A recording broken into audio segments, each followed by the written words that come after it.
Welcome to your Optavia LifeBook audio channel.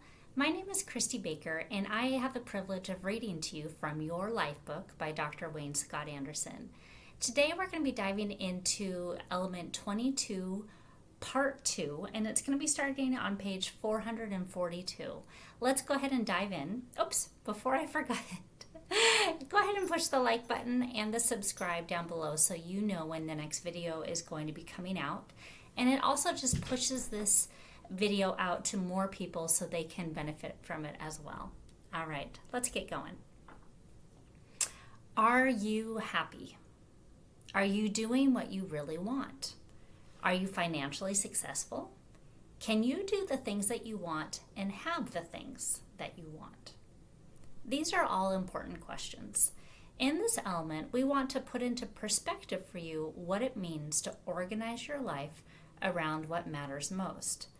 There are 6 types of life aspirations, 3 of which were our extrinsic aspirations, sorry about that, and the stuff that the American dream is made of. The ones that define us and what society says that we need. These are whispered into our ear at a very young age. But how do we define success? What are the main 3 categories? Refer to Dr. A's Habits of Health for an in-depth explanation, or if you need a refresher, in part 2.16.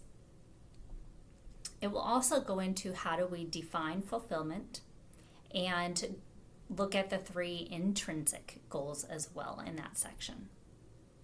Let's take a look at the failure-success continuum and where you're at on a scale of 1 to 10. Take a look at the illustration below, which I will show it to you.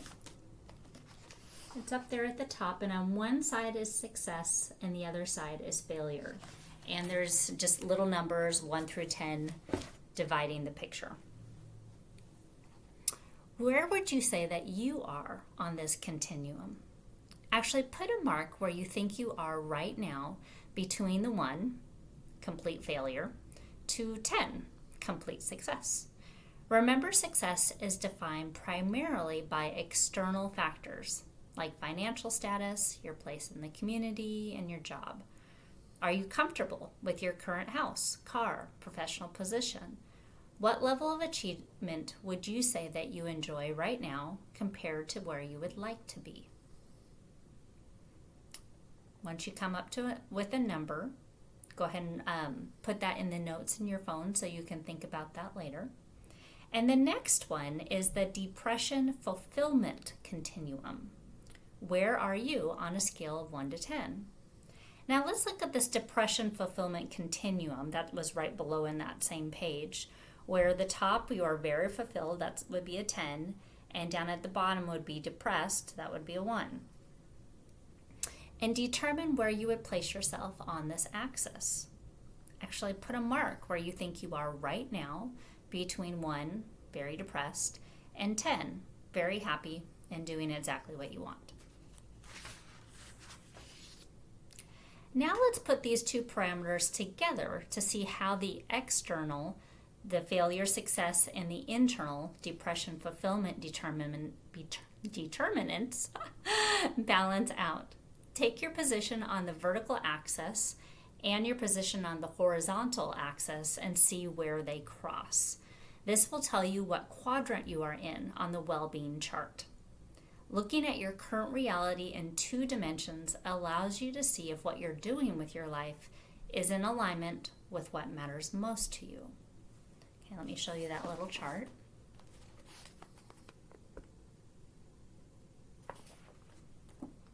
And you can look at that in more detail on page 444. On the fulfillment, between fulfillment and going over here this way, clockwise would be success.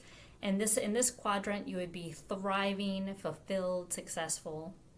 Between success and depression, this quadrant, we're going down, we're more worn out. You're successful, but depressed. Over here between failure and depression, that usually tends to lead to burnout, depressed, and failing.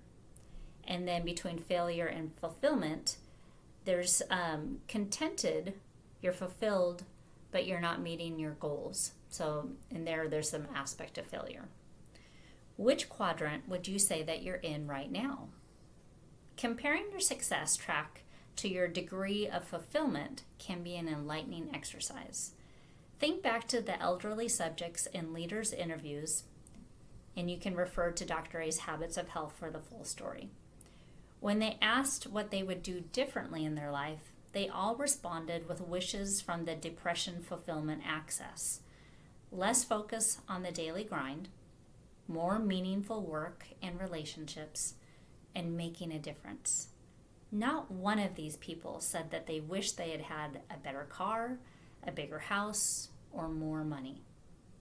When it comes down to finding balance in order to create a comfortable life arranged around the things that matter most to you, whatever it is that puts you in the upper right quadrant, that signifies abundance. Once you do, you will find that when your life is guided by what really matters, the very way you respond to daily life and its inconveniences, complications, and difficult relationships starts to change. When you are immersed in creating the things that are important to you, it suddenly all seems so much more tolerable. Whether you're having to work towards a new occupation, a hobby, or a relationship, having a purpose frees your mind from sweating the small stuff. You're too busy going after what really matters. And even over time, things start to change, and if what you thought mattered most turns out to be something else entirely, what's important is having the flexibility to recognize these changes and adjust accordingly. In fact, it's a fundamental habit of health. Without that flexibility, stress will return, and in time, you'll be back on your old path to non-sickness and disease. And that's why being able to identify and reassess your position on the well-being chart is so important. It was for me. Thank you so much for joining me today. We'll be picking up on page 445 in our next video.